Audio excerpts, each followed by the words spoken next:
ஓம் சைராம், ஜெய் சைராம்.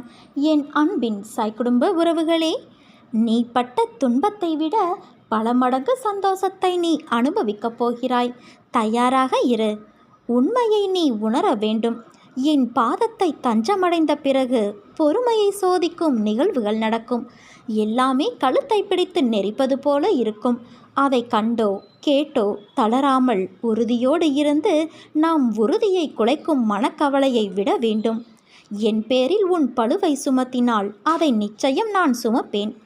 நான் இருக்க பயம் ஏன் உனக்கு? என்னை நம்புகிறவன் என் வார்த்தையின் மேல் நம்பிக்கை வைத்து தன் கவலையை விட்டு விட வேண்டும். சாயின் மீது பாரத்தை ஏற்றியாகிவிட்டது. அவர் பார்த்து கொள்வார். ஒருவேளை பார்க்காமல் போனாலும் நான் கவலைப்பட மாட்டேன். என்னை பற்றி கவலைப்பட வேண்டியது அவர், நானல்ல என்ற உண்மையை நீ உணர வேண்டும். உனக்கு ஒரு விஷயத்தை சொல்கிறேன் கேள். நான் உன்னுள் எங்கும் எப்போதும் இருக்கிறேன். நீ சிறிதும் கவலையில்லாமல் இரு. எந்த ஆபத்திலிருந்தும் நீ முழுமையாக காப்பாற்றப்படுவாய் என்பதில் உனக்கு எந்தவித சந்தேகமும் வேண்டாம். ஒவ்வொரு வினாடியும் நான் உன்னோடு இருக்கிறேன். நீ தனியாக நடப்பதாக நினைக்கிறாயா? உன் பாதை என்னால் வடிவமைக்கப்பட்டது. நான் உன் வாழ்க்கையை உருவாக்கியவன். நீ சிந்தும் கண்ணீர் வலிகளை நான் உணர்வேன் என் குழந்தையே.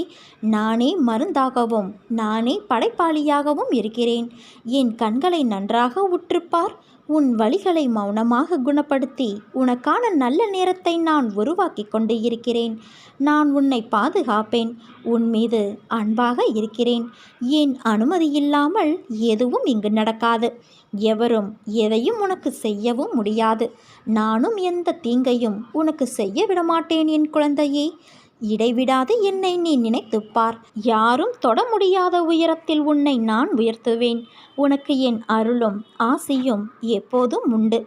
உன்னை கரை சேர்க்கத்தான் நான் இங்கு சில நிகழ்வுகளை நடத்தி கொண்டு இருக்கிறேன்.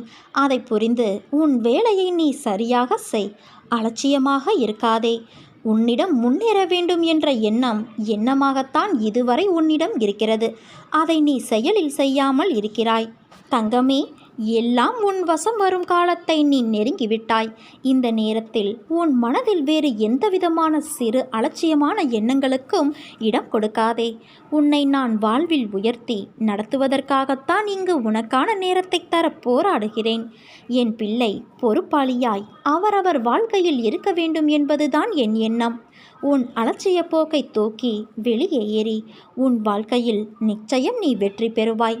என்ன நடந்தாலும் இது என் பாபாவின் விருப்பம் என்று நீ என்னை நம்பினால் உன் அனைத்து விஷயங்களுக்கும் பொறுப்பேற்று உன்னை நான் காப்பேன். நீ சுமக்கின்ற நம்பிக்கைதான் நீ கீழே விழும்போது உன்னை அது சுமக்கும்.